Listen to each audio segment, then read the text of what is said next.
Hi guys. All right, I'm gonna talk a little bit about how you should add color to your kaleidoscope image. So here's mine, and as you can see, I have already colored in all of the background. That's my first suggestion, is that whatever color you choose for the background, just go ahead and color everything that's background. That way you can really see what the other objects are and kind of where they are, so you can kind of plan it out. So what you can do is you can either use markers like this one, or colored pencils like this one, or crayons like this one, okay? And I'm going to go through each of them and how you are going to apply the concept of depth, which is what we've been talking about the last few weeks. Depth and perspective. In our design, we are showing depth by overlapping objects, which create a sense of front and back. And we're going to emphasize that when we color by adding value or shadows, okay? So as you can see, I've already started on the markers. Here are my colors for the marker ones. Okay, so the other thing I really want you to pay attention to is wherever you have, we're creating radial symmetrical designs. So that means that we're just repeating one thing over and over again. And you know this by the way you transferred one triangle over and over and over again to create this design. But when we color, we've got to remember that it's a repeated design. So if this is green here, it has to be green here and here and here and here and here. It always is green if it's green in one spot. So this football shape is light blue. So I've got two more up here. They have to be light blue.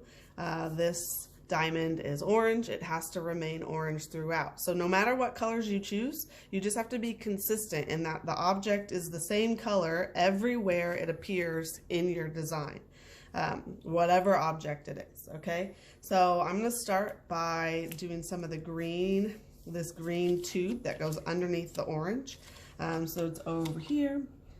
Markers is a little bit tricky because one of the things that we need to keep in mind is about our craftsmanship. So we want to make sure it stays nice and neat. And for markers, that means you have a juicy marker. If your marker is running out of juice, it's not going to work because it's not going to give you like a nice, smooth, colored surface. And it's going to affect your craftsmanship. So you want to make sure that your marker is juicy. My markers, that's a struggle in my house to find juicy markers. So mine are like on the verge of running out. So if I were to actually be doing this project, I probably would not choose markers because I can't find good juicy markers in my house. But I wanted to give you guys an example of how to apply the shadows using markers. So I'm gonna go ahead and color this. With markers, in order to keep it nice and neat, you want to go kind of back and forth in lines, but then you can also go over the top of it in small circular motions, just like we shade and apply value with our pencil in class. I'm going to do this over here. And I really suggest that once you start with one object, you just color it everywhere you see that object in your design. I haven't done that only because I wanted to give you a finished portion of my design, and then I stopped because I wanted to be able to demonstrate it for you on the video. So I'm going to stop with the green after this one. Small circular motions. If you want it to be really smooth, make sure that you don't leave anything white. So you should be going right up to the line, but not over the line. Okay. And then my orange marker would be this object. And again, you want to go right up to the line, but not over the line. And then small circular motions will even it out. If you go in linear motions, that's fine, but then you want to go back over it in the small circular motions in order to make sure that your craftsmanship is not poor. You want to make sure you have nice craftsmanship and that your coloring spaces are even, which is difficult to do in marker. So I'm not sure that this is the best medium of choice for all of you. But if it's your only medium that you have at home, then it's what you will have to work with.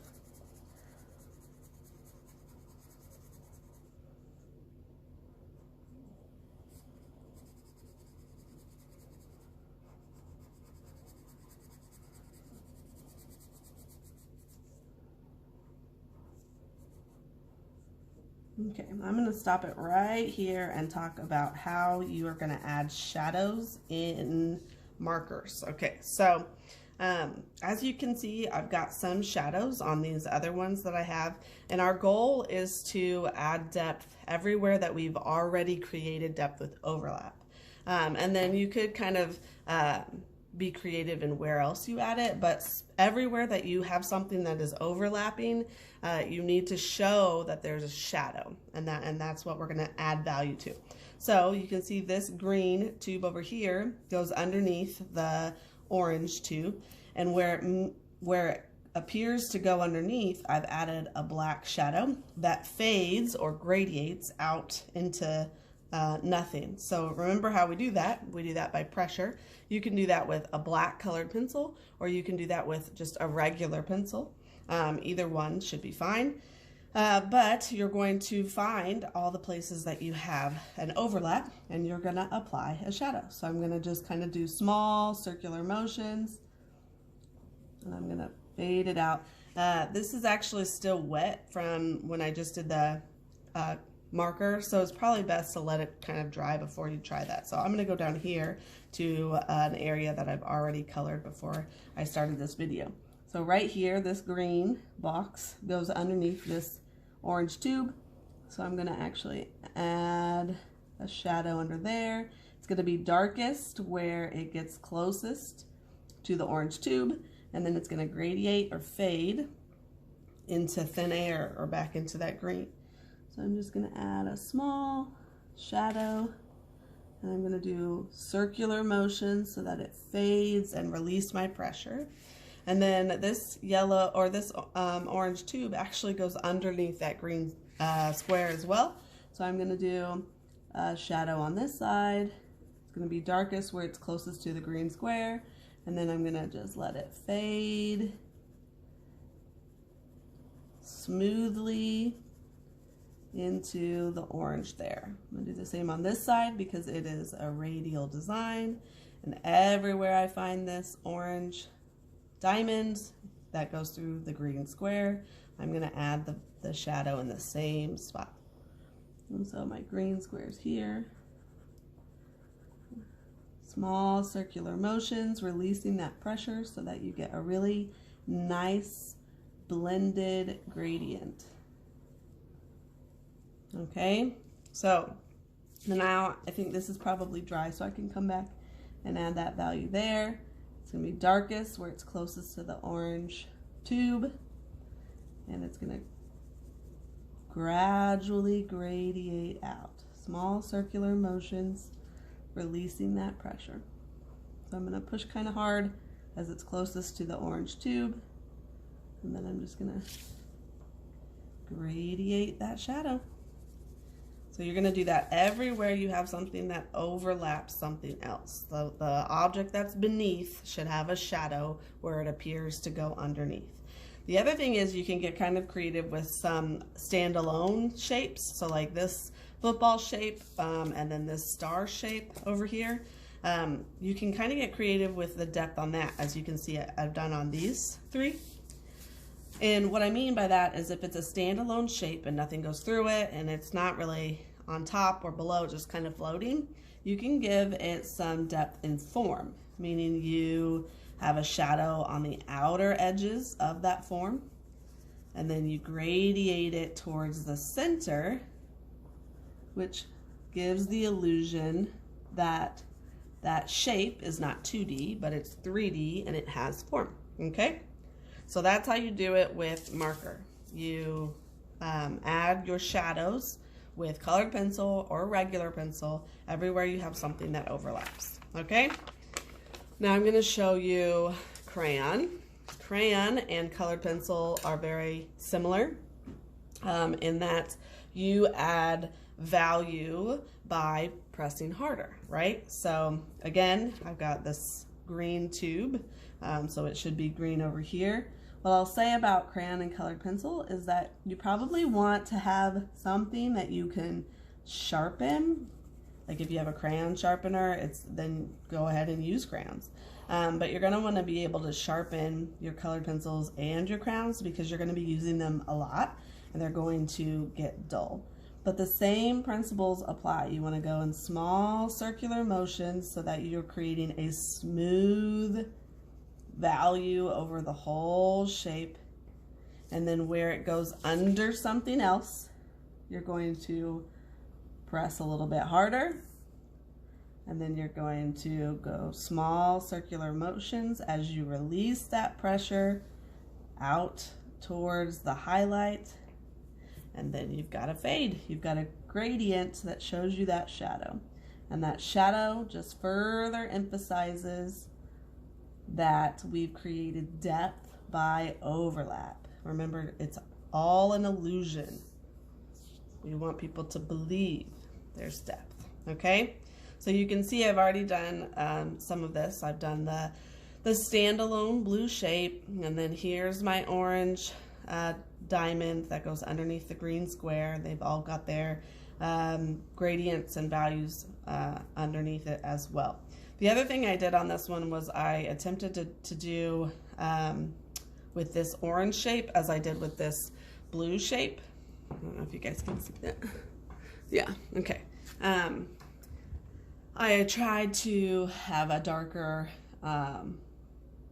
outer edge where it gradiates lighter. It didn't quite work as well as the blue one did, but I'm going to continue that since I started it. I can't stop because it's a radial symmetry. So everywhere I see this shape, which is here and here, it will be orange and it will have a darker edge and a lighter center in order to appear like it is a form, not just a shape. Okay, now I will show you colored pencils.